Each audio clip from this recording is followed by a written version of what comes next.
పోషకాలను, శక్తిని అందిస్తుంది.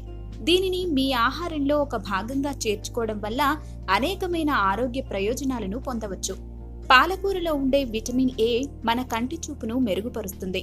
అలాగే వయసు మీద పడడం వల్ల వచ్చే శుక్లాలు, ఇతర కంటి సమస్యలను రాకుండా చూస్తుంది. నిత్యం పాలకూర ఆహారంలో భాగం చేసుకుంటే నేత్ర సమస్యలు రాకుండా చూసుకోవచ్చు. పాలకూర మెదడుకు అవసరమైన చక్కని ఆహారం. ఇది ఫోలిక్ ఆమ్లం, విటమిన్ ఏ, విటమిన్ సి వంటి ఖనిజాలతో పాటు అనేక ఇతర యాంటీ ఆక్సిడెంట్లను కూడా కలిగి ఉంది. అంతేకాకుండా ఇది మీ జ్ఞానశక్తిని మెరుగుపరుస్తుంది. పాలకూరలో కూడా మనకు చాలా విలువైన పోషకాహారాలు ఉంటాయి. సో బేసికలీ పాలకూర, స్పినాచ్ అంటే ఇందులో ఏంటంటే చాలా మంచి న్యూట్రియంట్స్ అంటే పోషక విలువలు అనేవి చాలా ఎక్కువగా ఉంటాయన్నమాట. ఈవెన్ ఇందులో ఈ కార్బోహైడ్రేట్ ఏదైతే ఉంటుందో ఇన్సాల్యుబుల్ ఫైబర్ అంటే మనకు పీచు